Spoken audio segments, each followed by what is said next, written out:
17절에서 18절까지의 말씀입니다. 신약성경 갈라디아서 3장 17절에서 18절까지의 말씀으로 이 말씀을 찾으신 분들은 여호와의 말씀을 경외함으로 함께 자리에 일어나서 합독할 수 있도록 하겠습니다.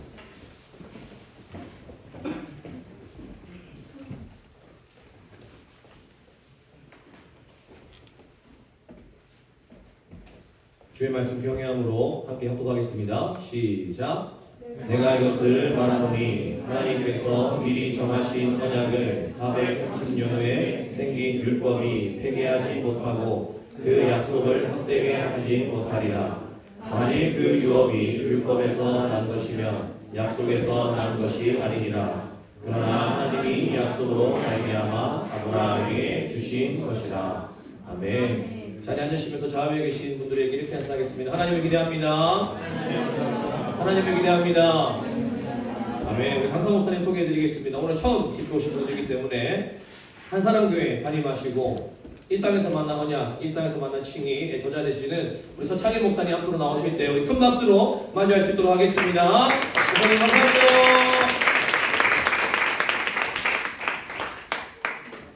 네, 감사합니다. 더 많은 분들이 오신 것 같아서 반가운 마음입니다. 어제였죠. 어제 오늘도 잠깐 뵙긴 했는데 어제 구속 언약에 대해서 살펴봤었습니다. 하나님이 하나님과 하신 언약이었다 말씀을 드렸죠. 그래서 아담이 선악 과를 먹었기 때문에 어쩔 수 없이 하나님께서 더 좋은 삶을 주실 수 있었는데 우리 인생에 어쩔 수 없이 예수님이 보내시는 플랜 B의 계획이 돌아가는 것이 아니라 창세전에 우리를 부르시고 거룩하게 하시려는 하나님의 일하심이 있었다. 그래서 하나님께서 창세전부터 나의 인생에 지금 일하시고 계신 이것이 절대 플랜 B가 아니다. 어쩔 수 없이 내가 이렇게 살고 있는 것이 아니다. 이 길을 걸어야 되는, 이 학교를 가야 되는 이 상황을 허락하신 최상의 이유가 있다. 그렇게 생각하기로 했었습니다. 그렇죠? 그리고 적용을 3개를 했었어요. 첫 번째가 뭐였어요? 정상이냐, 대상이냐. 그렇죠? 내가 최상의 계획이라는 것이 믿어지지 않게 만드는 방식이 이 세상을 언제나 정상을 향해서 가게 만드는데 하나님은 제자로서 소금으로 부르셔서 무엇으로 그것을 짜게 하려고 그래서 내게 맞는 그 대상을 만나면서 사명을 이룬다고 말씀드렸고 반복이냐 도약이냐 연애 얘기 실컷 했죠. 어제 너무 추워서 그 얘기 못했나? 오늘은 꼭 한번 물어보십시오. 사랑하는 우리 공동체한테 이 남자친구랑 헤어져야 되는지 계속 사귀어야 되는지 오늘은 한번 결판을 내고 기도하면서도 좀 마음을 좀 돌이켰으면 좋겠고 마지막 3번째가 이 시대가 마귀가 없어 보이는데 곳곳에 마귀가 있다고 그랬죠. 준비의 우상. 준비되지 않았기 때문에 나는 쓰임받을 수 없어. 그래서 준비 없으면 지옥 간다. 이게 이 시대의 세계관이에요. 내가 준비되지 않았으므로 결혼 못한다. 준비되지 않았으므로 내가 쓰임받지 못한다. 아니에요. 어떻게 다 준비할 수 있습니까? 부르심이 있으면 내 삶에 하나님께서 직접 갔을 때 채워주시는 것들이 있다. 어제 1분 요약이었습니다. 그래서 어제 이제 요약을 쭉 한 거고 안 되면 뭐 이제 링크 동영상 봐도 되고 오늘은 모세 언약입니다.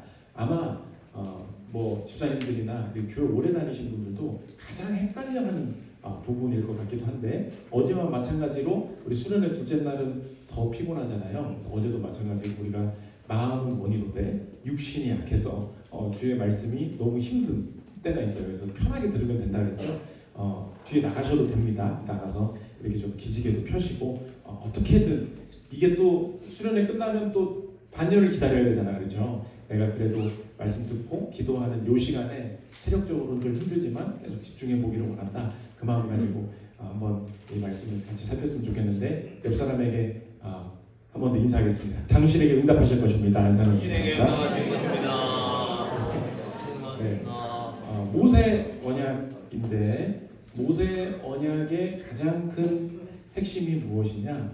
율법의 조건성입니다. 조건이 걸려 있는 듯해요. 그래서 우리가 큐티를 할 때 하나님의 말씀인 걸 믿고 큐티를 하는데 우리가 하나님 앞에 참 충만할 때는 이게 막 읽으면서 은혜가 됩니다. 그래서 이 말씀을 듣고 이대로 하나님께서 일하시겠구나라는 확신이 들어요. 하나님께서 뭐라고 약속하시냐? 너가 내 율법을 청종해라. 그러면 내가 너한테 복을 내리겠다. 이 복이 어마무시한 게 복이 있어요. 오늘 쭉 한번 읽어볼 건데 신명기 28장 1절 한번 띄워주시겠어요? 저 계속 읽으라고 안 할 테니까 요것만 우리 1절, 2절, 3, 4, 5, 6 이렇게 있는데 한번 쭉 보고 읽어보겠습니다. 시작. 내가 내 하나님 여호와의 말씀을 삼가 듣고 내가 오늘 내게 명령하는 그의 모든 명령을 지켜 행하며 내 하나님 여호와께서 너를 세계 모든 민족 위에 뛰어나게 하실 것이라. 내가 내 하나님 여호와의 말씀을 존중하며 이 모든 복이 내게 임하며 내게 이르리니 성읍에서도 복을 받고 들에서도 복을 받을 것이며 내 몸의 자녀와 내 토지의 소산과 내 짐승의 새끼와 소와 양의 새끼가 복을 받을 것이며 내 방주와 떡 한 죽 그릇이 복을 받을 것이며 내가 들어와도 복을 받고 나가도 복을 받을 것이니라. 아멘. 진짜 아멘이 나오게 되는 구절이죠. 심지어 내 광주리와 떡반죽 그릇도 복 받는다. 여러분의 아이템까지 복을 받는다는 거예요. 아이패드를 하나 샀어. 불량품. 이럴 일이 없다는 거예요. 내가 사면은 와 어떻게 이렇게 배터리가 오래가지? 야, 잘 몰라. 난 불량품이 안 보이는데 그럴 정도로 복이 임한다. 저도 이렇게 청년 때 이걸 큐티를 했습니다. 너무너무 하나님 앞에 이게 기대가 되는 거예요. 하나님께서 하실 일들이. 근데 여러분도 알잖아요. 컨디션 좋을 때가 있지만 좀 안 좋아질 때가 있잖아요. 그냥 한번 친구랑 싸우기도 하고 큰 소리 내기도 하고 내 안에 온갖 분노와 열등감과 온갖 내 안에 더러운 것들이 하나님 앞에서 너무나 부끄러운 하루를 살아요. 너무 힘들어. 그리고 나서 다음날 여전히 하던 큐티를 합니다. 근데 어제 은혜 받았던 말씀이 있잖아요. 하나님께서 오늘도 은혜를 주시겠지. 그리고 냈는데 그 다음 구절이 나오는 거야. 꼭 실패한 다음날 주님이 이런 큐티 본문을 주십니다. 이건 읽지 말고 제가 읽겠습니다. 28장 15절에 그 밑에 있는 얘기입니다. 들어보십시오. 내가 만일 내 하나님 여호와의 말씀을 순종하지 아니하여 내가 오늘 내게 명령하는 그의 모든 명령과 규례를 지켜 행하지 아니하면 이 모든 저주가 내게 임하여 내게 이를 것이니 내가 성읍에서도 저주를 받으며 들에서도 저주를 받을 것이요 또 내 광주리와 떡반죽 그릇이 저주를 받을 것이요 내 몸의 소생과 내 토지의 소산과 내 소와 양의 새끼가 저주를 받을 것이며 내가 들어와도 저주를 받고 나가도 저주를 받으리라. 아멘. 해야 되는데 그게 안 되는 거예요. 여기까지만 읽는데 여러분 이 문제를 어떻게 해석하셨어요? 전 이걸 풀지 못했습니다. 그래서 청년 때 목사님께 찾아갔어요. 그래서 물어봤습니다. 목사님, 하나님께서 무조건적으로 주의 말씀에 순종할 때 은혜 주신다고 무조건적으로 나를 사랑하신다고 내가 배웠습니다. 우리 어제 구속언약 배웠잖아요. 구속언약은 태초부터 아담이 범죄할 거 알고 계셨다면서요. 내가 무너질 거 알고 계셨다면서요. 그런데 태초부터 택하셨고 나의 인생을 무조건적으로 자녀 삼아서 주의 복을 얻게 하시를 그 택한 자로 자녀 예정하셨다라는 거 어제 배웠어요. 그거 무조건적인 거예요. 무조건적인 약속이 있었어요. 근데 오늘 보니까 뭐가 보여요?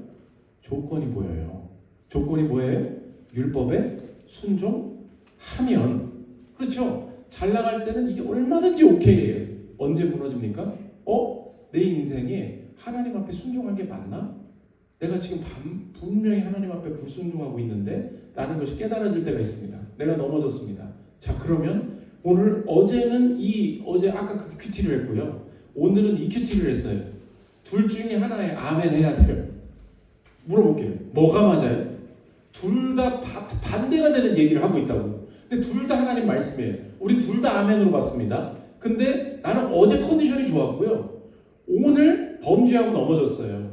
그래서 하나님의 어떤 말씀이 오늘 실행될지 하필 그날 저녁에 소개팅이 예정돼 있는 거죠. 보통 그렇지 않습니까? 그리고 다음날 합격자 발표가 있는 거죠.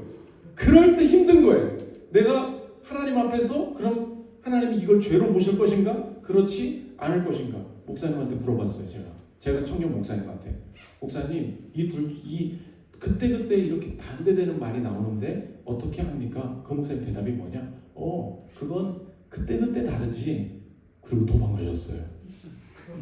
그게 제가 받은 진짜 목사님한테 대답이었어요. 그건 그때 다르지.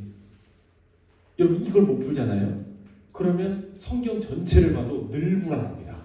왜냐하면 어디서 볼 때 무조건적이거든요. 무조건적으로 내가 택함받은 자녀거든요. 성경 오늘 분명히 보세요. 뭐가 있어요? 조건이 있어요. 그럼 이제 이해가 되죠. 아, 목사님 그거군요.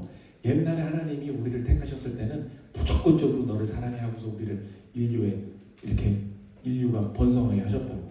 근데 계속 무조건적으로 사랑하다 보니까 애들이 버르장머리가 어떻게 된 거예요? 버르장머리가 싹수가 이게 안 되겠는 거야. 그래서 주님이 이제 알겠다. 주님이 야, 얘네들 진짜 안 되겠다. 이제부터는 바뀌었어. 업데이트 됐어. 다시 다운받아. 패치됐어. 그리고 뭐라고 하시는 거예요? 이제는 무조건적으로 옛날에 했던 건 맞아. 근데 하나 추가됐어. 이제는 율법을 안 지키면은 문제 생길 거야. 이제 안 지키면은 벌을 내릴 수도 있는 거야. 저주할 수도 있는 거야. 이렇게 바뀌었군요. 그래서 무조건적이었는데 조건적인 게 추가되었다. 이렇게 보면 빵점이라는 거예요. 절대 이렇게 보면 안 된다는 것입니다. 그래서 이 생각을 바로잡는 신약 성경의 위대한 책이 하나 있어요. 그게 뭐냐? 그게 갈라디아서예요. 갈라디아서는 어떤 책이냐?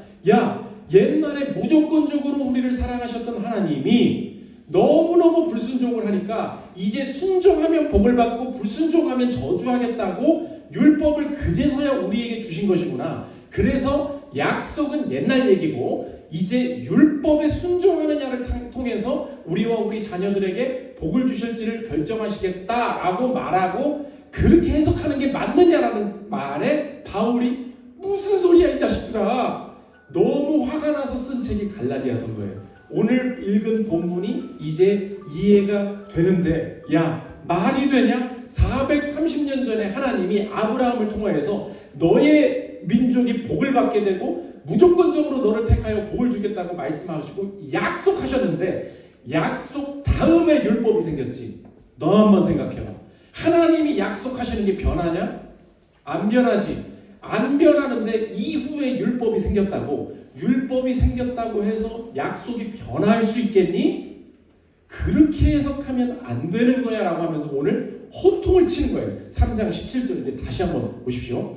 내가 이것을 말하노니 봐봐요. 하나님께서 미리 정하신 언약을 보이죠? 430년 후에 생긴 율법이 폐기하지 못하고 그 약속을 헛되게 하지 못하리라. 만일 그 유업이 율법에서 난 것이면 약속에서 난 것이 아니리라. 언제 아브라함이 율법 지켜서 약속을 받았냐? 그냥 하나님께서 무조건적으로 약속을 주신 거지. 근데 그 이후에 율법이 생겼어. 그래서 하나님의 약속이 폐해진 것이냐? 그렇게 해석하면 너 성경 하나도 이해 못하는 거야. 이 얘기를 지금 하고 있다는 것입니다. 그럼 물어볼게요. 하나님 무조건적이라면서요. 근데 왜 조건이 보입니까? 이걸 해석하면 하나님이 왜 우리 인생의 조건처럼 보이는 율법을 주셨는지를 온전히 이해할 수 있다는 것입니다. 율법의 기능이 뭐예요? 약속을 어떻게 받아요? 은혜로 받아요. 은혜의 뜻이 뭐예요? 내 공로가 없다는 거예요. 아멘. 주님의 공로로 무조건적으로 그냥 내가 선물로 받은 거예요. 그게 은혜예요. 그래서 내 인생의 시작은 은혜였어요. 근데 율법을 딱 주십니다. 그리고 나서 이제 바뀌었어. 율법이야. 그게 율법의 목적이 아니라는 거예요. 우리가 죄된 인생 가운데 하나님께서 이걸 지켜봐라고 딱 주세요. 근데 율법의 기능은 이걸 지키면 복을 주려는 그게 궁극적인 목적이 아니라는 거예요. 율법이 주어지는 순간 우리는 무엇을 깨닫게 됩니까? 율법을 지킬 수 없음을 알게 돼요. 아멘. 그래서 이 과정을 꼭 통과해야 되는 거예요. 율법이 없을 때는 나 살만해. 나 괜찮은 사람이야. 꽤 선행을 많이 했어. 꽤 내 인생 성실하게 살아온 사람이야. 라고 쭉 살아갑니다. 근데 하나님께서 정말 원하시는 게 뭔지 그 완전함이란 무엇인지 율법의 리스트가 쭉 펼쳐지게 돼요. 그 순간 이 율법 앞에 딱 서면 어떤 느낌이 됩니까? 오케이 나 이렇게 살았어. 근데 나 이거 해본 적이 없는데? 여기까지 해야 된다고? 이 느낌이 어때요? 내가 다 지키지 않았네? 그러면 그걸 느끼는 순간 요것도 해야겠구나. 이게 아니에요. 딱 보고 뭘 느껴요? 이걸 어떻게 다 지켜? 난 그렇게 할 수 없어. 그걸 할 수 없음을 깨닫게 돼요. 그러면 율법을 지키려는 마음을 더 가져봐라라는 게 목적이 아니에요. 더 가질 수 없고 다시 뭘 붙들어야 돼요? 은혜를 붙들어야 된다고. 아멘. 그러니까 은혜를 더 깊게 붙들기 위해서 뭘 주신 거예요? 율법을 주셨다고. 아멘. 이제 은혜는 없고 율법에 순종하느냐 아느냐에 달려있어. 아니에요. 은혜는 여전히 유효해요. 근데 이 은혜가 은혜 된다는 것을 더 크게 깨닫게 하시기 위해서 하나님이 뭘 주시냐? 율법을 주셔요. 조건을 막 주세요. 그 안에서 구르게 하세요. 거기서 무너지게 하세요. 왜요? 그렇게 안 되는구나. 그래야 다시 이 은혜가 얼마나 귀한 건지 아멘. 은혜로 돌아가게 만드신다는 것입니다. 그래서 우리가 실천적인 예로 여러분의 인생에 아주 쉽게 알 수 있어요. 그 고등학생 자녀가 있었습니다. 자녀를 무조건적으로 사랑하는 엄마가 있었어요. 어느 날 수학 시험을 보고 왔는데 40점이 나온 거예요. 40점이. 근데 엄마가 그랬어요. 지금까지는 60점일 때 엄마가 그랬어요. 너는 수학 점수가 중요한 게 아니야. 주님이 널 사랑하죠. 하나님께서 너의 주신 길을 끝까지 가봐. 그랬어요. 다음 기말고사가 됐습니다. 50점이 나왔어요. 똑같이 엄마가 무조건적으로 사랑해. 끝까지 너 공부한 거 참 대견해. 너 하나님 앞에서 이끄시는 데까지 끝까지 해보자. 역시 우리 엄마야. 다음 학기 중간고사가 됐습니다. 40점이 나왔어요. 엄마가 갑자기 이렇게 얘기합니다. 너 한 번만 더 이런 점수 가져오면 이제 아침밥과 야식은 없을 줄 알아, 이 자식아. 이렇게 얘기합니다. 무조건적인 세계에 살던 이 자녀가 충격을 받습니다. 엄마 눈을 보고 뭐라고? 근데 엄마가 똑같이 얘기해줘요. 한 번만 더 이런 점수 가져오면 아침밥 없을 줄 알아라고, 이 자식아. 들어가. 그랬어요. 이 아들은 충격을 받습니다. 물어볼게요. 엄마가 무조건적으로 대하다가 내 인생에 조건 걸기 시작했어요. 자, 물어볼게요. 엄마가 마귀에 쓰인 겁니까? 갑자기 이제 복음을 버린 겁니까? 우리는 그게 아니라는 걸 알고 있죠. 이 엄마는 여전히 무조건적으로 이 자녀를 사랑합니다. 그런데 우리의 인생의 어떤 부분에서 이 사람이 철저하게 성장하고 완전하게 변화되려고 할 때 뭘 걸어요? 조건을 걸어요. 왜요? 더 무조건적으로 사랑하는 존재이기 때문에 이 무조건이 폐지됐다는 뜻이 아니에요. 내 인생에 조건을 걸고 막 들어오는 것처럼 느껴질 때가 있어요.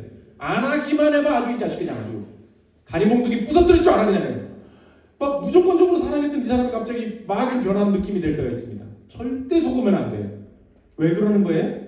무조건적인 게 폐지된 게 아니에요. 무조건적인 게 얼마나 귀한지 알기 위해서 하나님께서 조건을 거셔서 사용하실 때가 있다는 것입니다. 그러면 그때 다른 거 붙들게 돼요. 제가 이 아버지가 코가 안 좋았어요. 그래가지고 저도 코가 안 좋아. 맨날 축농증, 맨날 비염 이런 거 달고 살았습니다. 그러다 보니까 주일에 하루 종일 설교하고서 집에 오면은 머리가 편두통이 너무 아픈 거예요. 머리가. 그래서 너무 무리했나 보다. 그래서 주일만 끝나면 밤마다 타이레놀 하나씩 계속 먹었습니다. 편두통이 너무 심하니까. 근데 아무리 타이레놀을 먹어도 안 없어지는 거예요. 근데 이걸 어떻게 없애지? 내가 체력이 안 좋은가? 계속해서 그랬는데 자꾸 코가 같이 막히는 거예요. 그래서 이비인후과를 갔습니다. 갔더니 딱 검사를 하더니 그러는 거예요. 머리도 아프시죠? 머리도 아프시죠? 네. 어떻게 하셨어요? 코가 꽉 막혀 있는데 이거 계속 두면 머리로 가요. 그래서 머리 꽤 아팠을 텐데 그러는 거예요. 머리 아파서 타이레놀 많이 먹었어요. 그랬어요. 그걸로 되는 게 아니에요. 코세척 좀 많이 하세요. 그러는 거예요. 그래서 코세척 많이 했거든요. 두통이 싹 없어진 거야. 그때 알게 됐어요. 지금 무슨 소리를 하고 있는 거냐면 율법을 설명하고 있는 거예요. 율법이 뭔지 아세요? 율법이 두통약이에요. 내 인생에 이게 머리가 아픕니다. 약을 먹어야 될 거 아니에요. 계속 먹어요. 되는 듯해요. 없어지는 듯해요. 계속 먹으면 낫겠지. 계속 먹어요. 돼요? 안 돼요? 안 돼요. 안 돼. 아니 이게 왜 안 되는 거야? 이걸 느껴야 된다고. 이게 왜 안 되는 거야? 이걸 느끼라고 율법을 만드신 거예요. 이게 왜 안 되는 거야 하고서 진짜 뭐가 문제예요? 라고 딱 가봤더니 의사가 뭐래요? 그 코가 문제야. 코를 씻어야 돼. 딱 말해요. 그럼 내 인생에 이 타이레놀을 내려놓게 되죠. 이게 아니었구나. 원하시는 게 그 인간은 간사해서 자기가 뭔가를 좀 해본다고 하면 야 하나님은 무슨 하나님이야 내가 한 거지 하나님은 무슨 하나님이야 내가 자녀 길렀지 하나님은 무슨 하나님이야 내가 공부해서 대학 가고 내가 직장 잡는 거지 인생은 내가 살아야 되는 거야 라고 말할 수밖에 없는 존재들이라는 걸 아세요. 그 세상 속에 내 인생 건지시기 위해서 하나님이 하시는 일이 뭐냐? 갑자기 무조건적으로 사랑하신다는 것 같았는데 이 세상에서 율법을 만나게 하세요. 그래서 내 인생에 이렇게 살면 되는 줄 알았어요. 근데 잘 안 되게 돼요. 하나님 왜 그렇게 하시는 거예요? 이렇게 못하는구나 내가 이렇게 화를 못 참는구나 내가 이렇게 정결하지 못하구나 그렇게 알게 되면서 다시 은혜를 붙들게 만드신다는 것입니다. 그러므로 우리 이제 적용인데 여러분 목사님 그 율법이라는 게 뭔데요? 교회 오면은 맨날 뭐 율법에 속박해서 해방되어야 됩니다. 뭐 그런데 여러분 솔직히 그러잖아요. 초신자도 뭐 율법이 뭔 소리인지 압니까? 율법을 이렇게 적용해 보십시오. 하나님 앞에서 오늘 뭐라 그랬어요? 율법을 지키면 내가 복을 주겠다 그랬죠. 하나님께서 원하시는 리스트가 있는 것도 맞아요. 근데 내 삶에 실천적으로 율법이 뭐냐 이렇게 적용하면 내 인생에 확 들어온다는 거예요. 여러분 한번 이렇게 적용해 보십시오. 율법이 무엇이냐? 내 삶에 이렇게 해야만 미래에 행복할 수 있다고 말하는 것들 그게 내 인생의 율법이에요. 다시 율법이 뭐라고요? 이렇게 해야만 혹은 이렇게 되어야만 내 미래에 행복할 수 있다고 말하는 것들 이렇게 해야만 내 미래가 의미 있고 가치 있고 행복할 거라고 내가 바라고 믿는 것들 그게 내 인생의 율법이고 오늘 이 시대에도 여전히 각 사람은 자기가 그걸 이루면 행복해질 수 있다고 말하는 율법을 붙들고 살고 있다고. 그럼 여러분의 인생에 한번 생각해 보십시오. 바로 적용되는 거야. 내 인생에 내가 믿고 있는 행복해질 수 있다고 말하는 것들이 무엇입니까? 그 대학을 나와야만 좋은 직장에 갈 수 있대요. 내 인생에 내가 알고 있는 그 율법이 있어요. 그래서 내가 그렇게 열심히 살아봤습니다.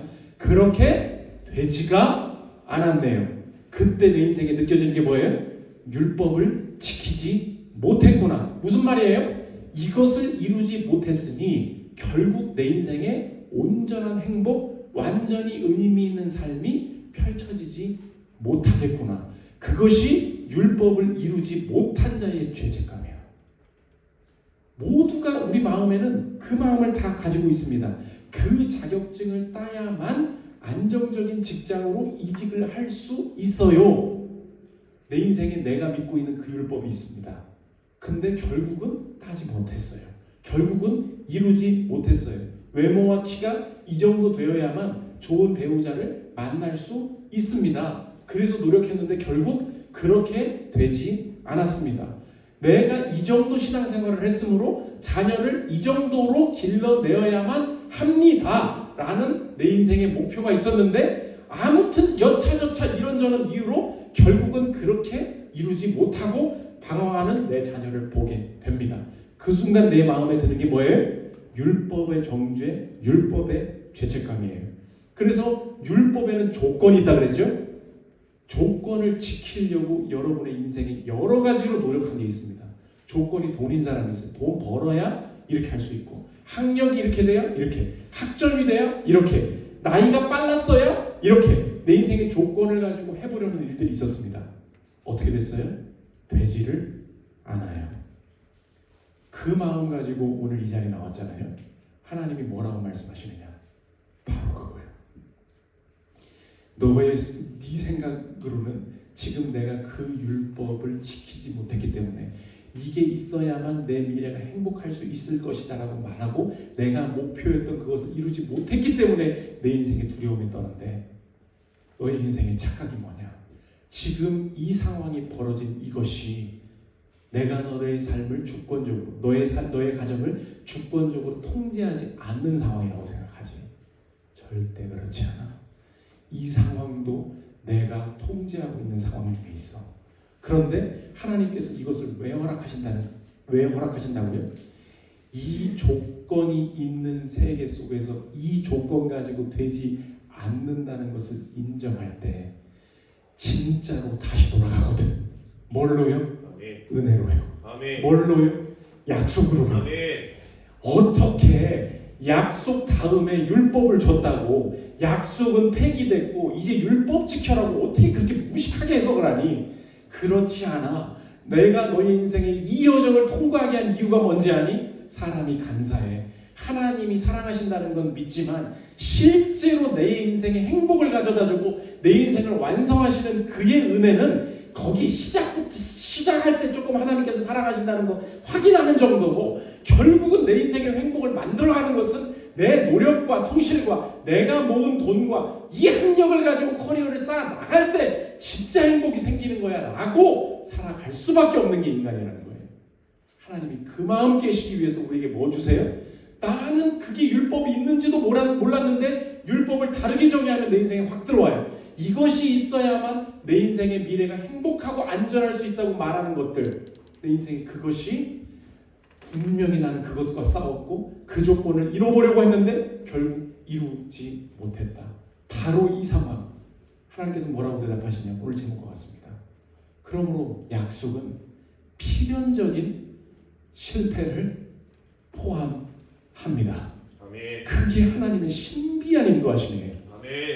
여러분은 스스로 하나님을 떠나서 하나님 밖에서 내가 지금 무너지고 방황하고 있다고 생각하죠. 절대 그렇지 않습니다. 하나님은 오늘 내 인생이 무너지고 내 계획이 이 실패한 이 상황 하나님께서 알고 계셨고 주님의 주권 가운데 이것을 허용하시는 여정이 분명히 있다는 거예요. 아멘. 그래서 하나님께서 우리의 인생을 어떻게 이끄시느냐? 믿는 사람들이 실패를 경험하는 일은 정교하게 예정돼 있습니다. 아멘. 이게 신자들이 경험하는 약속의 사람들의 특징이에요. 적용이에요. 뭐라고요? 신자들이 실패하는 일은 정교하게 예정돼 있어요. 아멘. 하나님이 왜 거기서 무너지게 하시는지, 왜 여기서 발버둥치게 하시는지, 어떻게 이런 악에 빠지게 하시는지, 내 자녀가 이런 중독에 빠지게 하시는지 그 인간을 통제할 수 없는 것 같죠? 착각하지 마십시오. 약속의 자녀는 그런 방식으로 하나님께서 이끄시지 않습니다. 하나님께서 저 여러분을 태초부터 구속 언약을 통하여서 여러분을 창세전에 예정하시고 주의 자녀로 부르신 줄 믿으십니까? 그러면 여러분이 오늘 모세 언약이잖아. 꼭 짚고 넘어가야 될 게 율법의 조건성이에요. 그런데 왜 조건이 보입니까? 내 인생에 행복, 이렇게 하면 행복해질 것이라는 이 세상의 조건들을 왜 이루지 못하게 하십니까? 그 질문 잘했어. 바로 그거야. 그 조건으로 되지 않는다는 걸 깨닫지. 그때 하나님 정교한 실패를 예정하셨군요. 이 실패가 분명히 주의 약속 안에 같이 돌아가는 조건이었군요. 그때 내 인생이 진짜로 내가 이 율법을 조건으로 지키는 걸로 되지 않는다는 걸 깨닫고 약속으로 간다는 것입니다. 제가 어제 말했잖아요. 외국계 증권사 가고 싶었다고. 제가 경영학과를 나와서 돈을 진짜 잘 벌어야 되겠다 생각하고 여러 가지고 준비 많이 하고 투자학회 가서 엄청 많이 공부하고 그랬습니다. 그래서 이제 마지막 관문만 남았어요. 내가 그 지인들 다 알고 있고 저 좀 추천해서 제 자리 좀 인턴 좀 시작하게 해줘. 거기는 공채가 없거든요. 다 이렇게 알아서 가는 거지. 근데 이제 그 아는 형이 저를 너무 좋아했어요. 저를 정말로 잘해주고 싶어서 저랑 티타임 하자고 하더라고. 향이야, 예, 골드만삭스 가고 싶지? 예, 가는 법 알려줄게. 오, 어떻게 자리 난 줄 알았어요? 향이야, 예, 너 다시 태어나야 돼. 네? 거긴 서울대밖에 안 뽑아. 아, 그렇구나. 그 끝이었어요. 내가 너 진짜 사랑해서 하는 얘기야. 그리고 끝났어요. 제 인생이 충격적인 날이었어. 무슨 조언이에요? 너 다시 태어나야 돼. You must be born again. 넌 거듭나야 하느니라. 육체에 거듭나야 되느니라. 아니, 그때 제 인생이 3, 4년간 쌓아왔던 모든 커리어가 산산이 부서졌어요. 내가 원하는 나의 가난과 내 모든 여정을 뒤집을 수 있는 유일한 길은 국내 대기업 가봐야 소용없어. 무조건 외국계 중고사를 들어야 돼. 그렇게 살았어요. 근데 하나님께서 그 모든 조건을 차곡차곡 지켜왔다고 생각하는데 밑바닥에 밑짝백으로 바닥을 벽돌을 하나를 확 빼시는 거야. 된다고? 너 다시 태어나야 돼. 그 순간에 하나님이 제 인생이 이렇게 하면 저렇게 될 거야라고 생각하는 나름 하나님 앞에서 성실이라고 생각했던 거를 다 무너뜨리셨어요. 그럼 물어볼게요. 왜 서울대 못 가게 하셨을까요? 그럼 뭐라 그랬어요? 신자들이 경험하는 실패는 정교하게 예정돼 있다고. 저 여러분의 인생에 어떤 가정 생활을 했었는지, 어떤 과거의 상처가 있었는지, 그게 남녀 간의 관계인지, 그게 내 인생의 열등감인지, 그게 질병인지 가난인지 우린 몰라요. 근데 각자의 삶을 잘 모르죠. 근데 여러분의 인생에 야, 이 율법을 지키면 되겠구나, 이 조건만 하면 되겠구나, 나도 모르게 그걸 삼은 게 있습니다. 하나님이 그거 끌고 쭉 가게 하세요. 될 것 같이. 그리고 그게 정교하게 실패하는 과정들을 포함하십니다. 왜요? 그때 알거든요. 주님, 제가 다시 태어날 수 없습니다. 내가 처음부터 이 방법이 틀렸다는 걸 인정하는 것 외에는 내가 하나님 앞에 할 말이 없습니다. 그때 제 인생의 대학 생활이 다시 시작됐어요. 내가 철저하게 쌓아왔던 이 계획들이 싹 무너지고 다시 태어나야 돼. 그 말이 진짜 하나님 말처럼 들리는 거야. 나는 그 다시 태어난다는 말은 교회에서밖에 안 들어봤거든요. 근데 이 사람이 나보고 얘기하는 거야. 근데 그때 알았어요. 하나님, 내가 다시 주의 자녀임을 알고 주님의 은혜만으로 나의 인생에 주시려는 복이 뭔지, 이 세상의 율법을 뛰어넘은 그 세계로 나가 보기를 원합니다. 아멘. 그러면 오늘 인생 여러분의 삶을 한번 생각해 보십시오. 내가 오늘 실패하고 있는, 율법을 지키지 못하고 조건을 지키지 못했기 때문에 충만한 미래가 펼쳐지지 못할 것이라고 생각하고 있는 내 인생의 장애물, 하나님께서 그 장애물로부터 은혜와 약속의 역사를 여전히 유효하게 진행시켜 가실 줄 믿습니다. 아멘. 거기서부터 다시 시작되는 거예요. 제가 대학 들어갈 때 친구들을 많이 사귀어가지고 좋은 애들이랑 네트워킹을 많이 해야 된다고 들었습니다. 그래서 저 수시대학을 갔는데 대학 붙자마자 옛날에는 이게 싸이월드라고 있었어요. 그리고 네이트원이라고 있었고, 미안합니다. 너무 할아버지가 와서 그때 카톡이 없었으니까 맨날 합격자 애들 모여가지고 야, 우리 친해지자 막 그랬어요.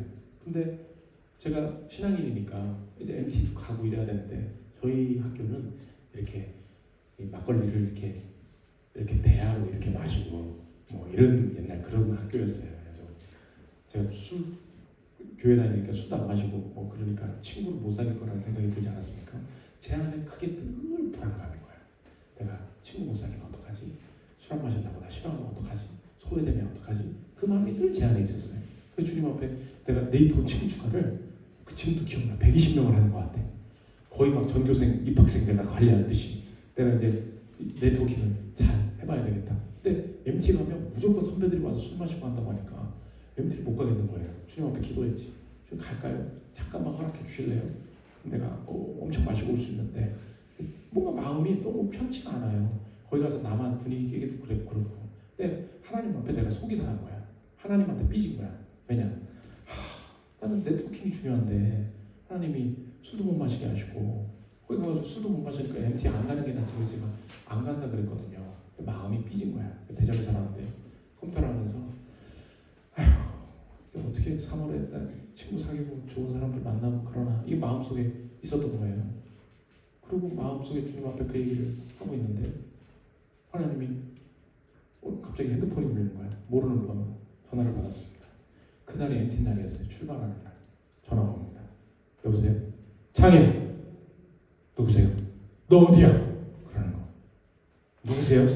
창이야 너 어디냐고. 아니 누구세요? 창이야. 예. 너 MT 안 왔어? MT요? MT 안 갔는데. 창이야. 예. 너 어디냐고. 저 집인데요? 너 집이야? 너 MT 안 왔어? 안 왔는데요? 그래? 예, 너 어디야? 아니 집인데요? 그래? 알았어. 끊었어요. 그날 이상한 일이 벌어진 거예요. MT를 출발합니다. MT 가다가 휴게소로 들어갔어요. 휴게소에 들어갔는데 주님이 귀신을 하나 왔다 갔다 하게 하신 것 같아요. 어떤 사람이 차를 타고 가다가 이제 MT 휴게소 들려서 도착지에 내렸을 거 아닙니까? 근데 휴게소에서 서창이 봤다는 거예요. 휴게소에 서창이 놓고 왔다는 거예요. 여러분 알죠? 주최 측, 수련회 주최 측 알죠? 주최 측은 스태프들은 뭐 어떤 행사 하다가 뭐 한 명이 못 왔어 누구 못 챙겨 난리 나는 거예요. 추가로 참석한다고 했는데 서창이가 버스를 타고 있었다는 거예요. 그래서 그때 휴게소에서 봤는데 휴게소에서 놓고 왔다는 거예요. 난리 난 거죠. 주최 측은 진짜로. 그래서 번호 알아서 전화를 한 거예요. 창이야 너 어디야? 저요? 집인데요? 그래? 너 MT 안 왔어? 저 안 왔는데요? 그래? 알았어. 끄는 거예요. 3월이 됐습니다. 제가 하나님 앞에 삐진 게 뭐였죠? 내가 네트워킹, 내가 여러 사람들 알기 원하고 좋은 사람들 알기 원하고 여러 사람에게 미리미리 해가지고 내가 술 안 마시고 이런 거 이거 진짜 하기 싫다고 내가 하나님 앞에서 내가 너무 힘들다고 대학생활이 나도 좀 편하게 하게 해달라고 그렇게 했어요. 내 조건, 내 계획 다 무너졌죠? 3월에 갔습니다. 자기소개하는 거 아시죠? 안녕하세요. 경영학과 07학번 하창입니다. 갑자기 앞에 있던 애들도 뒤통수 보이고 다 쳐다봐. 그때 유행했던 유행어가 있어요. 네가 서창이야? 네가 서창이야? 네가 서창이야? 전교 한 학년이 300명이 넘었는데 모두가 제 이름을 알게 됐어요. 집에 왔는데 주님이 마음속에 마음을 주시더라. 장이야, 너 네트워킹 하고 싶다 그랬지? 전교생이 너 알게 해줄게. 근데 그 마음 주셨어요. 장이야, 여기서부터 결심해. 네 힘으로 네가 좋은 사람이랑 네트워킹해서 너의 뜻을 이루어 보려는 생각 여기서 접어. 너의 인생은 내가 은혜로 이끌 거야. 너는 철저하게 은혜만 붙들어. 너는 철저하게 은혜만 붙들어.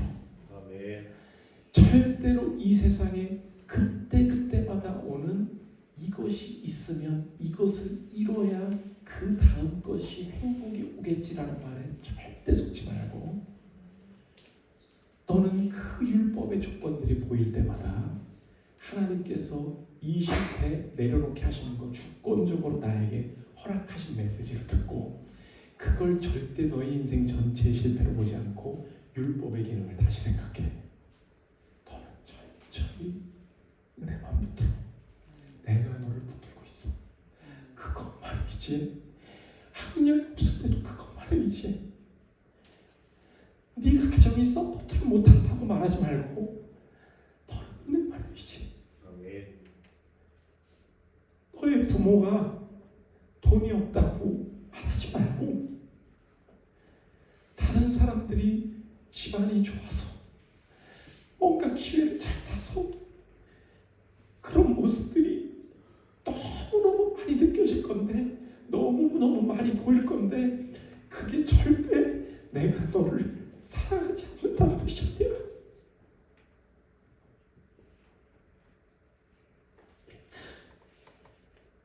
내가 너의 인생에 조건으로는 도저히 됐을 것 같지 않는, 행복이 올 것 같지 않은 삶을 너에게 잠시 허락한 이유가 뭔지 알아? 너는 절대 율법으로 가면 안 돼. 그 정도 이루어서, 그 정도 스펙 쌓아서 행복이 올 거라는 그 알량한 인생에 절대 속지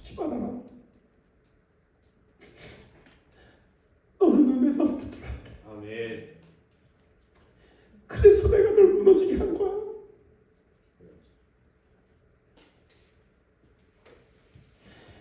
그 상처가 아픈 거, 이 불합격이 너무나 고된 거, 남들과 비교당하면서 근근히 적은 연봉 가지고 살아가는 거, 그것이 결코 쉽지 않다는 걸 저도 알고 있습니다. 저는 여러분. 그러나 여러분, 왜 무조건적인 걸 말씀하셨던 주님이 갑자기 율법을 들이대면서 조건을 지키지 않으면 넌 들어오고 나가면서 저주받을 줄 알으라고 이야기하시는 그분의 그 말씀 안에 사랑이 무엇인지를 이해하지 못하면 말씀을 읽을 때마다 두려움에 떨 수밖에 없을 거예요. 저와 여러분, 하루하루를 경건하게 살아내기가 쉽습니까? 결국은 큐티하다 보면 알게 돼요. 내가 지금 뭐하고 있는 짓거리인지. 그렇게 죄져놓고 그렇게 아멘하면서 이게 도대체 이게 뭐가 이 언밸런스인지 도대체 해석이 안 돼서 교회를 떠납니다. 왜 그렇죠? 무조건적인 걸 믿고 왔는데 갑자기 조건을 들이대니까 죽을 것 같은 거예요. 바로 그거예요.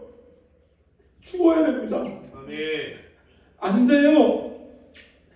이 세상에 이것만 있으면 내 인생의 미래가 행복할 것이라고 말했던 그것이 율법이었고, 나도 모르게 나는 그 나이대마다 그 학년에 그 시기에 맞는 율법들이 나를 찾아오면서 준비도 안 됐는데 어떻게 결혼을 하냐, 니가 돈도 못 모았는데 어떻게 미래가 행복하냐.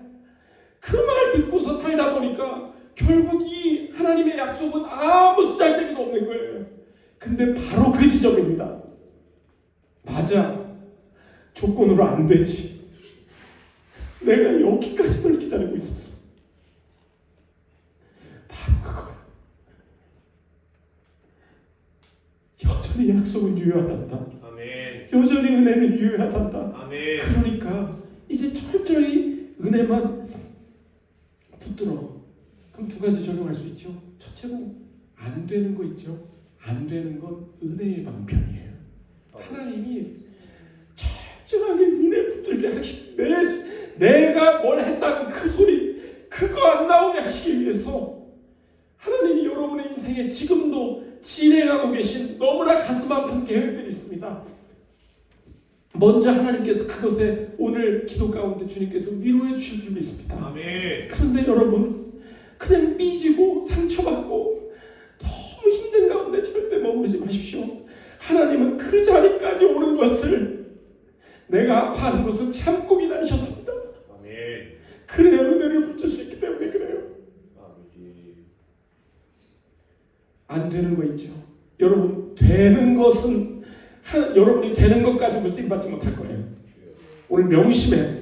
여러분이 지금 준비되고 있다고 생각하는 것으로 보통 쓰임받지 못합니다. 안 되는 곳이에요. 거기. 오늘 거기를 붙들고 부르짖어 보십시오. 주님, 이게 안 되네. 참 결혼이 안 되네요.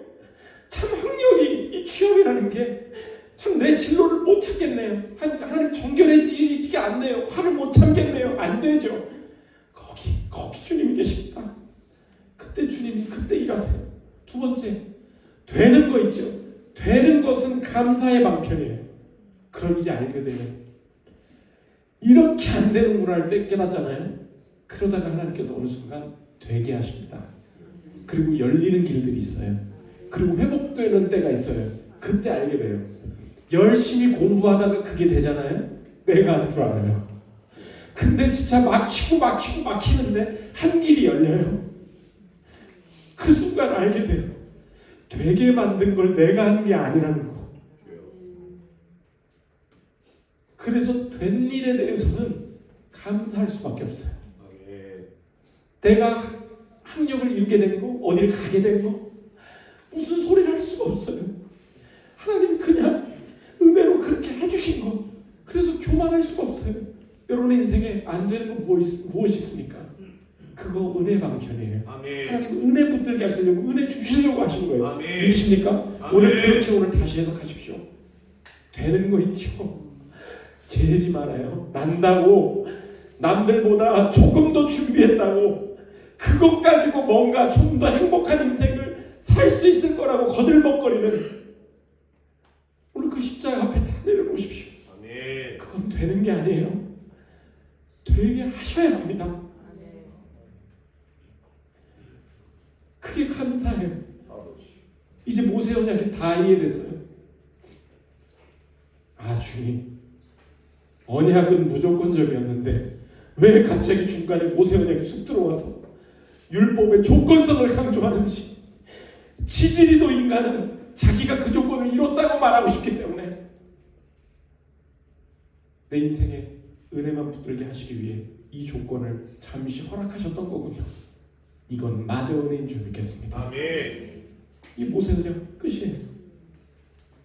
그러므로 두 번째, 모세 언약의 적용입니다. 오늘 두 가지만 적용할 건데, 첫째로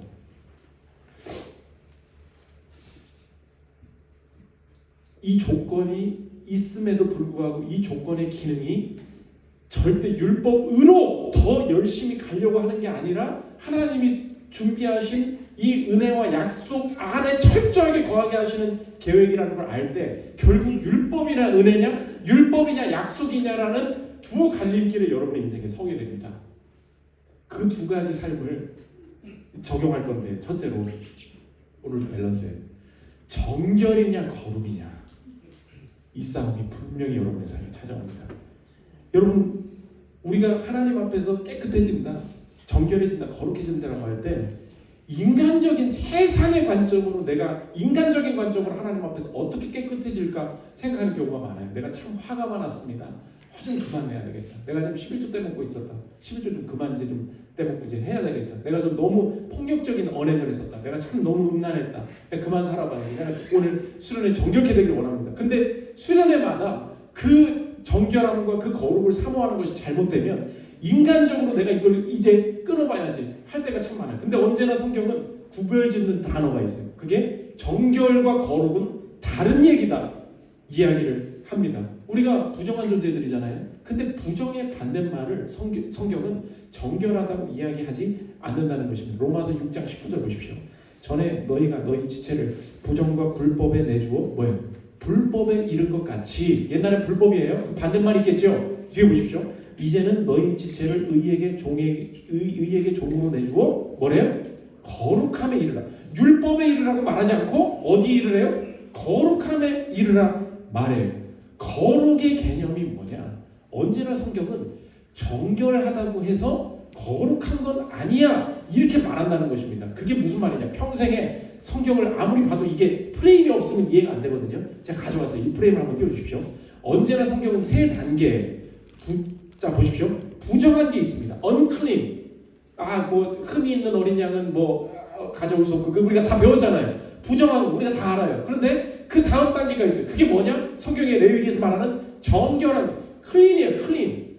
깨끗하다. 근데 깨끗하면 다 되는 거 아닙니까? 아니에요.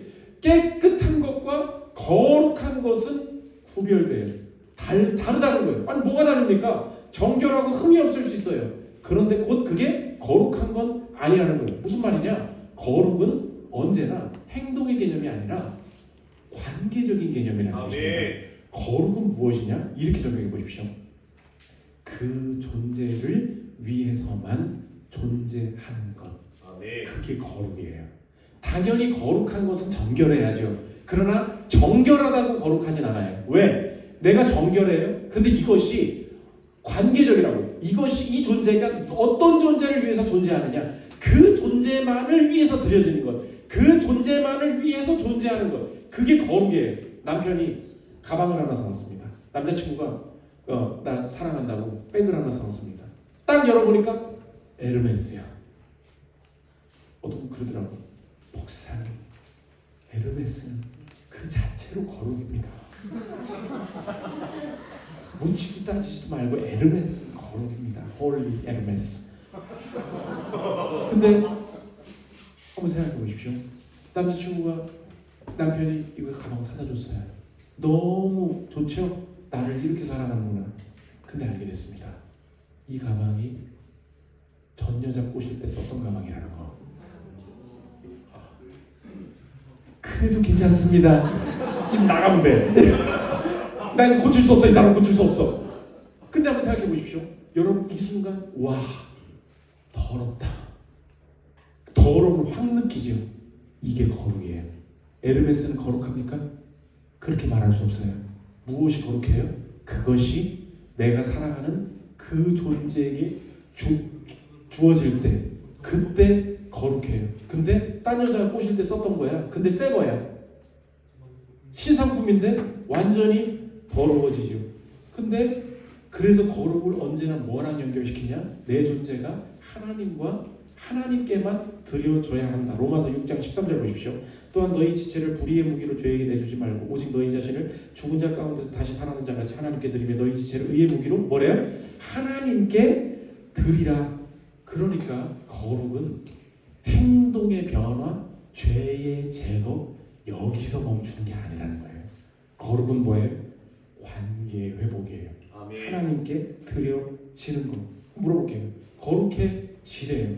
누가 거룩해질 수 있습니까? 거룩을 수련회 올 때마다 인간적으로 생각할 수 있어요. 내가 인생이 하나님 앞에 거룩하게 주님께만 드려지기를 원합니다. 내가 정말 거룩한가? 내 인생에 의구심이 들어요. 누가 거룩하죠? 나는 주님께 분명히 드려졌다고 이야기하지만 내 인생이 그 꼴이 아니라는 걸 내 스스로가 더 잘 알아요. 하나님이 나를 거룩하다고 인정하실까? 그 생각 자체가 매우 인간적인 거룩론이라는 거예요. 거룩은 그런 게 아닙니다. 거룩하신 분이 누구예요? 하나님이시죠. 하나님이 거룩하시대요. 왜요? 삼위일체 하나님께서 성부 하나님, 성자 하나님, 성령 하나님이 서로를 온전히 사랑하시면서 서로 안에서 참된 기쁨을 누리고 계셨어요. 우리를 왜 창조하셨어요? 야 너무 심심하다. 누가 찬양할 사람 좀 필요하다. 웨이메이커 영어로 할 사람 좀 불러와봐. 그겁니까? 그거 아니에요. 너무 심심해서 하늘이 너무 조용해서 찬양할 사람을 좀 필요해서 우리가 그런 기쁨조처럼 우리가 창조되었다고 느낄 때가 있어요. 아니에요. 하나님은 거룩하신 분이다. 거룩이 뭐라고요? 그 존재를 위해서만 존재하는 거. 성부, 성자, 성령 하나님이 서로를 사랑하고 서로 안에서 교제하는 것이 영원한 기쁨이었어요. 아멘. 그래서 태초에 외로움이 없었어요. 완벽한 기쁨이었어요. 아멘. 우리를 왜 창조하셨어요? 이 온전한 기쁨을 너도 같이 누리게 하시기 위해서. 아멘. 그러면 우리를 창조하신 이유가 뭐예요? 이 거룩함을 우리에게도 주시기 위해서. 아멘. 서로만을 사랑하셨던 그분이 나만을 주의 자녀로 삼기 위해서. 거룩은 어디부터예요? 하나님부터라고. 그럼 이제 알 수 있죠. 누가 거룩하게 질 수 있습니까? 성경에 분명히 이야기해. 내가 오늘 이 수련회로 말미암아 주님 앞에 회개하고 주님 앞에 정결하게 이 죄를 끊어보기를 원합니다. 너무너무 인간적인 소리입니다. 누가 거룩하죠? 분명히 나옵니다. 민수기 16장 7절. 이것만 같이 읽겠습니다. 시작. 여호와께서 택하신 자는 거룩하게 되리라. 영어로 뭐라 그래요? The man the Lord chooses 아멘. will be the one who is holy. 아멘. 누가 거룩해요? Who is holy? 거룩한 자가 있대요. 근데 그 사람은 누구입니까? 스스로 죄 씻은 자, 스스로 주님 앞에 눈물로 회개한 자. 그렇지 않아요. 누가 거룩합니까? The Lord chooses. 아멘. 하나님이 택하신 자. 아멘. 그 사람은 이미 거룩하다. 아멘. 왜? 관계적인 개념이기 때문에. 아멘. 그러므로 누가 거룩합니까? 좋아요 여러분. 하나님이 이 자리에 나를 부르실 것. 내가 이 대학 생활 가운데, 이 청년 생활 가운데 숱한 방황이 있었지만 하나님께서 하나님 기억나게 하셔서 이번 수련회도 그래도 참여해야지. 그래도 한번 하나님 앞에 기도해보자. 그래도 말씀의 자리에 나아가 보자. 내 안에 있던 생각이 아닌데 꾸역꾸역 나의 인생을 이끄셔서 이 자리에 앉아있게 하신 거. 내가 하나님 앞에서 거룩하게 되기 위해서 내가 나온 것이라는 생각이 들지 않고 하나님께서 날 기억하셔서 하나님이 이 자리로 부르셨군요. 하나님이 나를 택하셔서 이 자리로 부르셨다는 걸 아는 그 사람, 그 택하심을 깨닫는 그 사람이 이미 거룩한 존재인 줄 믿습니다. 그게 내 인생에 주시는 거룩함이 된다는 거예요. 그래서 고든 웨남이라는 신학자는 이렇게 얘기합니다. 들어보십시오. 부정은 자연적 원인이나 인간의 행위에서 나오지만 거룩함은 단순한 의식이나 도덕적 행위로 얻어지는 것이 아니다. 오직 하나님이 거룩하게 하려고 부르신 사람만이 실제로 거룩하게 될 수 있다. 아멘. 그러면 당연히 이 거룩의 개념에도 율법이 들어오겠죠. 정결이 뭐예요? 여러분의 인생에 그럼 물어볼게요. 거룩이 무엇입니까? 오늘 내 인생에 하나님, 내가 욕을 너무 많이 했습니다. 이제 그만할게요. 내가 너무 더럽게 살았습니다. 이제 이거 끊기를 원합니다. 그런 겁니까? 그 행동에 집착할수록 저와 여러분의 인생에 하나님과 멀어지는 일이 나타날 수 있어요. 오케이, 끊었어. 오케이, 이제 술 그만 마실 거야. 오케이, 11조 하면 되는 거야? 아무 기쁨도 아무 은혜도 없어요. 왜요? 행위를 바꾸는 거. 정결케 하는 것이 내 인생의 거룩인 줄 알고. 누가 거룩해요? 내 인생은 지금도 번민과 방황과 더러운 투성인데 The Lord chooses. 하나님이 내 인생 택하여서 이 자리에 앉아있게 하셨으니 아멘. 내가 이미 거룩한 존재로 출발했음을 믿습니다. 그런지 알 수 있죠. 이 거룩이라는 이 약속을 믿는 사람들 있잖아요. 적용입니다. 절대 시도하는 인생이 아니고요. 구현하게 됩니다. 시도는 뭐예요? 될지 안 될지가 안 정해진 거예요. 내가 이걸 이루어내야 성공인 거예요. 그게 시도예요. 구현은 뭐예요? 리얼라이제이션이에요. 이미 이루어진 게 있어요. 그래서 지금 안 된 것 같아 보여요. 근데 걱정하지 않아요. 이미 정해진 일이기 때문에. 로마서 6장 8절 보십시오. 만일 우리가 그리스도와 함께 죽었으면 또한 그와 함께 살 줄을 믿노니 이와 같이 너희도 너희 자신을 죄에 대하여는 죽은 자요 그리스도 예수 안에서 하나님께 대하여는 살아있는 자로 뭐래요? 여길지어다. 하나님 앞에서 내가 살아있고 거룩하대요. 근데 내 꼴을 보면 그래요, 안 그래요? 안 그래요. 그러니까 씻김 받고 고쳐야 주님 앞에 거룩하게 되지가 아니라는 거예요. 이미 거룩으로 시작을 했대요. 근데 지금도 내 인생이 지금 더러워요. 근데 어떻게 하나요? 여기래. 이미 거룩해 됐다고 그렇게 살아보래요. 그건 무슨 말이에요? 앞으로 시도해보라는 얘기가 아니에요. 이미 그렇게 될 게 정해져 있고 그렇게 될 거라고 믿고 살아봐. 그 얘기예요. 우리가 이 예를 아이들 키울 때 알 수 있죠. 아이들이 가만히 기어다니다가 갑자기 일어납니다. 그러더니 한두 발씩 걸어요. 막 걸음마를 하려고 막 합니다. 애가 막 오잖아요. 손자들이 막 오잖아요. 어머 이리 와 막 하다가 얘 걸어갑니다. 걸어가다가 갑자기 엉덩방아를 꽝ጭ. 엄마가 갑자기 보다가 하다가 갑자기 엄마가 너 그냥 포기해라. 이런 엄마 없어요. 이런 엄마는 없습니다. 그건 엄마가 아니에요. 한번 물어볼게요. 자, 얘는 분명히 거룩한 시도했습니다. 그리고 분명한 실패입니다. 제대로 된 실패예요. 그러나 이 엄마는 아이고, 이 엄마 미쳤어요? 실패라고 실패. 이 엄마는 이 실패를 보고 이상한 반응을 한 게 아니에요. 이 엄마는 뭘 본 거예요? 이 엄마의 마음에는 무슨 믿음이 있는 거예요? 얘는 분명히 걸어. 걷는 게 정해져 있어. 사람마다 개월수는 다르지만 얘는 이러다가 걸어. 이 애의 여정 가운데 정해진 그 시간에 걸어.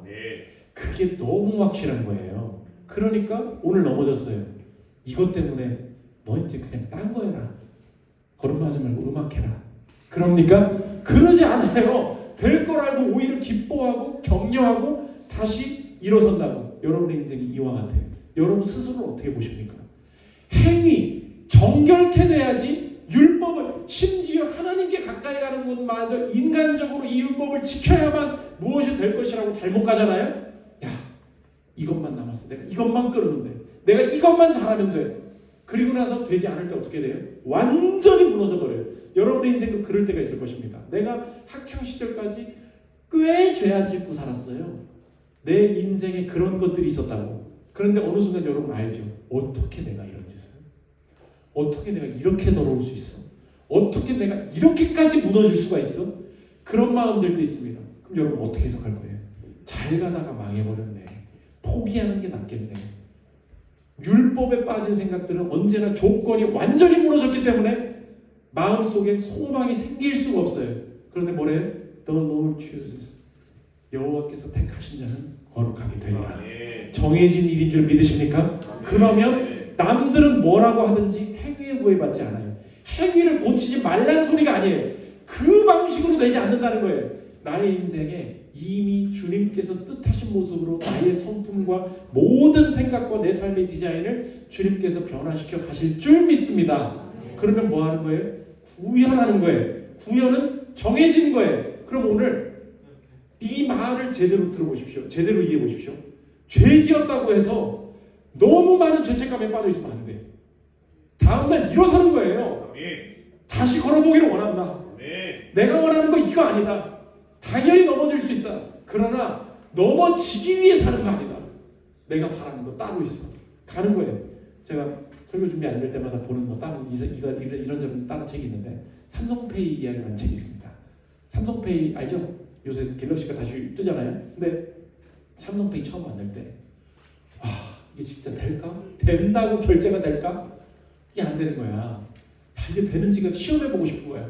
완성해놓고 앞에 자영업자들한테 진짜 직원들이 갔다는 거예요. 갔는데 너무 두근두근한 거야. 진짜 이 포스기에 딱 갖다 대면은 이 결제가 될지. 그분들 개발자들 얘기입니다. 들어보십시오. 이상한 거 가져왔죠 내가. 들어보십시오. 이게 뭐예요? 지금 자영업자 얘기야. 투명스럽게. 매장 주인이나 직원들은 익숙하지 않은 결제 수단을 내미는 손님에게 결코 친절하지 않다. 가뜩이나 바쁜데 빨리 카드나 현금을 받아서 결제를 처리했으면 싶은 것이다. 삼성전자에서 나왔습니다. 새로운 휴대폰 결제 서비스를 준비하고 있는데요. 이것으로 한 번만 결제해 주세요. 안 돼요! 무슨 짓을 할 줄 알고 하며 의심하는 분들도 있고 우리 가게 기기는 그런 거 안 돼요 하며 NFC 결제인 줄 알고 점잖게 타이르는 분들도 있다. 결국 물건 구매를 포기한다고 협박해. 아유 안 사요 아줌마. 이래. 그럼 한번 해보시죠. 그런다는 거예요. 해보라고 합니다. 와 이게 뭐예요? 휴대폰을 댄 후 결제가 되었다는 표징으로 영수증이 올라오면 의심하고 걱정하던 매장 주인과 점원의 입에서는 탄성이 나왔다. 휴대폰을 대기만 해도 결제가 된다는 사실을 처음 경험한 것이다. 우리는 현장의 반응을 보고 이 서비스가 성공할 것이라는 확신이 들었다. 이뤘어요? 못 이뤘어요? 이뤘어요. 구현했죠? 이뤄냈죠? 문제가 생겼어. 자영업자 하신 분은 알 거예요. 포스기가 버전이 어마어마하게 많다는 거. 그래서 여기는 휴대폰 달망이 그냥 단말기만 있는 데도 있고 엄청 최신 포스기 갖다 놓은 데도 있고 여기서 됐는데 여기 가면 포스기가 또 안 되는 거예요. 이 버전에는 또 안 되는 거야. 안 되네. 이러지 않았다는 거예요. 삼성전자 직원들이 했던 방법이 뭐냐? 각계격파. 모든 버전의 프로그램을 다 만들어. 포기하지 않고 밀어붙여서 다 되게 만들었다는 거예요. 물어볼게요. 이 사람들 미쳤다고 그거 어떻게 다 만들고 있었을까요? 이 사람들 왜 포기 안 했는지 알아요? 왜 그래요? 봤거든. 뭘 봤어요? 되는 거 봤거든. 이게 엄청난 영광이라는 거 봤거든. 그리스도께서 내 대신 내 죄를 다 끌고 가셔서 이 죄로 인해서 망해야 되는 내 인생의 저주와 사망을 가지고 십자가에 달리시면서 다 이루었다. It is finished. 말씀하신 줄 믿으십니까? 아멘. 됐어. 아멘. 그러면 그 예수 안에서 될 거야. 아멘. 여러분 순간의 무너짐이 특히 수련회 오기 직전에 어떻게 내 인생의 이 정결함이 얼마나 이렇게 최악인지 느껴지는 분 걱정하지 마십시오. 그리고 절대 무너지지 마십시오. 그것이 하나님 부르심이에요. 내가 뭘 의지하고 있었던 거냐. 하나님 철저히 내 정결함 의지하지 않기 원합니다. 거룩함에 이르기를 원합니다. 그래서 시도하냐 구현하냐. 여러분 인생에 그 뜻이 구현될 줄 믿습니다. 두 번째 적용입니다. 그럼 뭐 율법과 이 약속에 또 다른 차이가 있어요. 행동이냐 주제, 행동이냐 지배력이냐. 마지막인데 행동이냐 지배력이냐. 여러분 물어볼게요. 예수님 믿어요. 지금 오래 예수 믿는 분들도 알 거예요. 분명히 예수님은 죄를 가져가셨다고 했거든요. 근데 죄를 져야 안 져요. 진짜 많아. 난 그게 이상한 거야. 그렇잖아요. 죄를 가져가셨다고 했거든. 근데 여러분 알고 있죠. 수련회 끝나면 또 죄를 지을 거라는 걸. 내가 지금 그렇게 세팅이 돼 있다는 걸 이게 알고 있는 느껴질 때도 있잖아요. 어떻게 해석할까? 가져가셨는데 있다. 착각이 있어요. 성경은 그 어디에도 예수님 다시 오시는 날 우리가 영원히 이 죄로부터 완전히 해방됩니다. 믿으십니까? 근데 예수님 다시 오시는 이 완성의 날까지 내 인생에 이 죄의 잔재가 완전히 사라진다고 약속하신 적이 없어요. 성경은 언제나 지배하는 존재가 달라질 거야. 지배하는 존재가 달라질 거야. 자꾸 이 지배권이 누구에게 있는지를 자꾸 이야기합니다. 로마서 6장 1절. 집에 가서 천천히 읽어. 6장 1절 보십시오.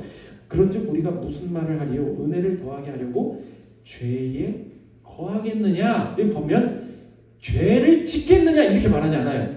왜? 죄를 지을 걸 알고 있거든. 우린 여전히 또 죄를 지을 걸 알고 있어요. 근데 뭐라고 하느냐? 죄에 거하겠느냐. 영어로 보면 continue in sin. 죄를 어떻게 지속하겠느냐. 2절 보십시오. 그럴 수 없느냐? 죄에 대하여 죽은 우리가 어찌 그 가운데 더 살리요. live in it. 여기 이렇게 한다고요. 그럼 무슨 말이에요? 한 번도 죄를 짓지 않는 삶. 그게 이루어진다는 얘기가 아니에요.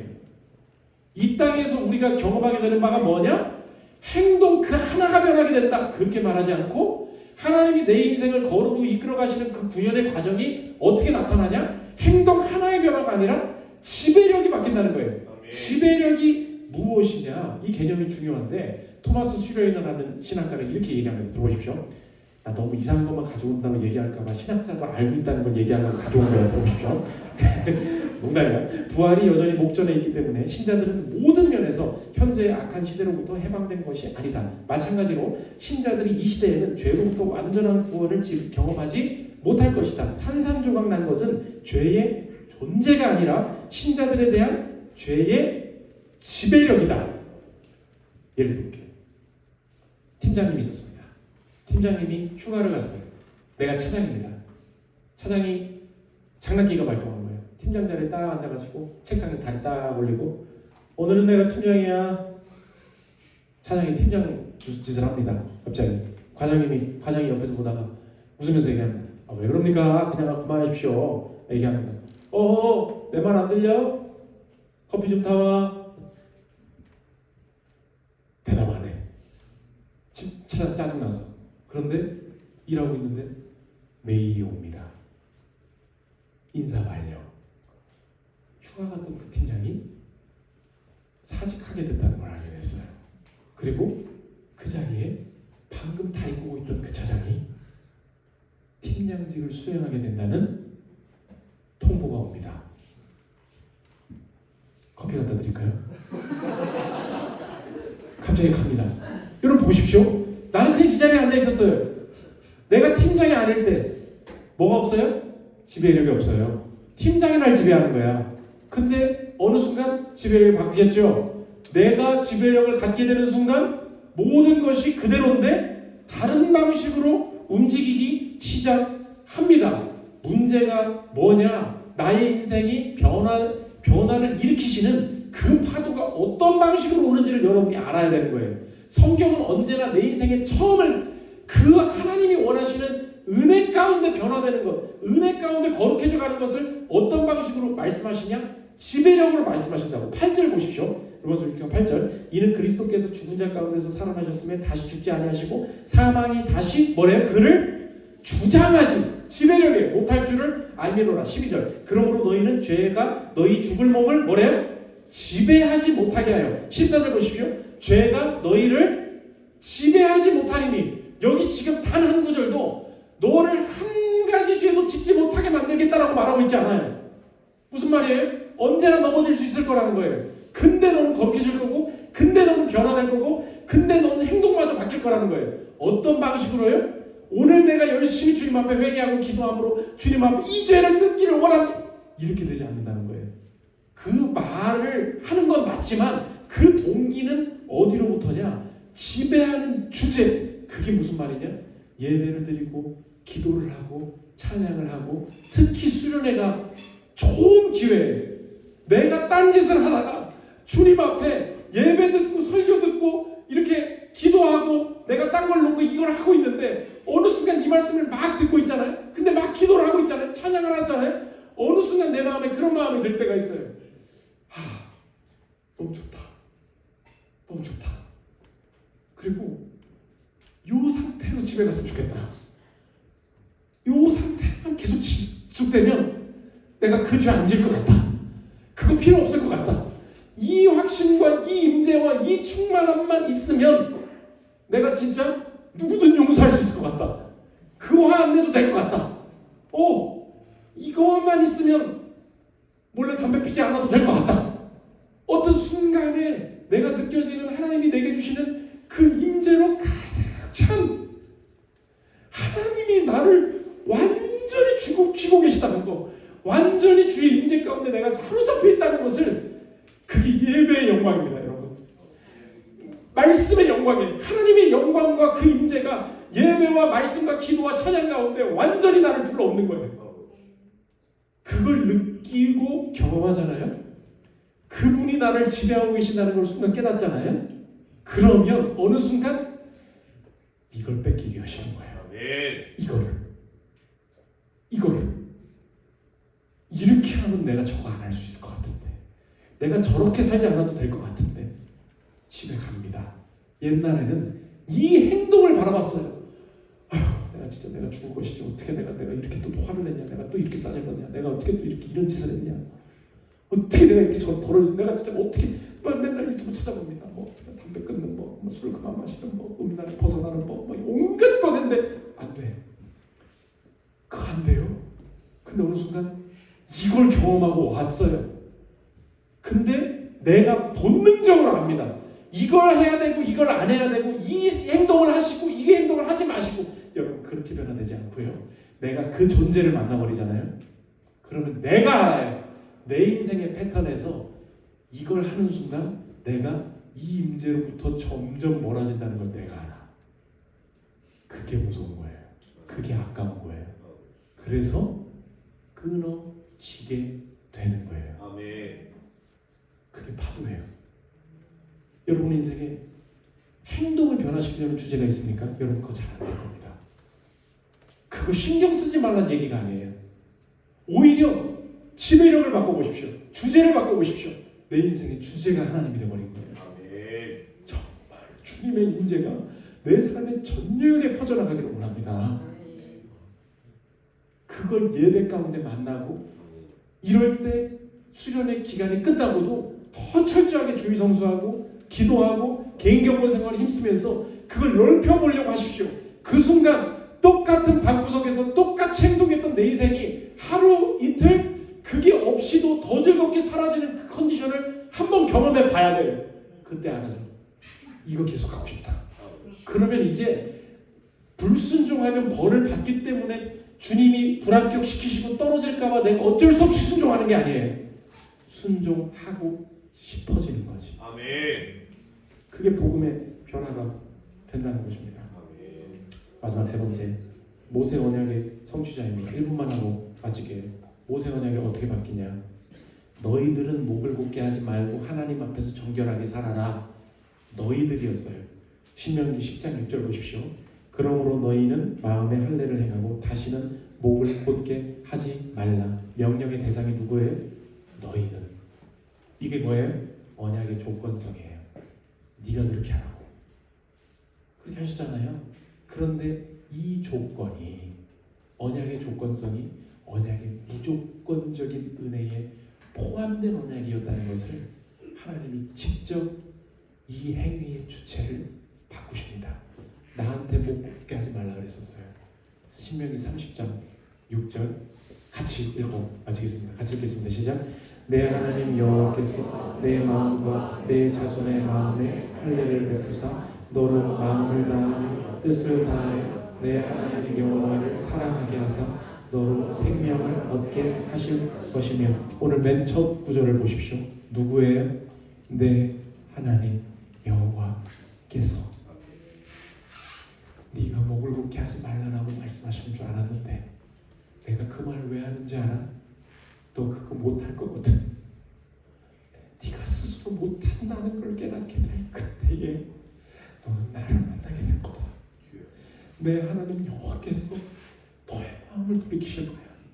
그리고 그 주의 자녀로 태초부터 나를 예정하셨음을 네 스스로가 알고 그 기쁨에 겨워서 그 은혜의 파도가 너무 세서 내 죄악의 파도가 너무 세다고 생각했는데, 이 율법의 조건들, 세상의 조건들이 너무나 세다고 생각했는데 그 밀어닥치는 무조건적인 은혜의 파도가 이 모든 것을 이길 수 있다는 것을 깨닫게 될 거야. 그것을 완성하시고 이미 이루신 분이 누구십니까? It is finished.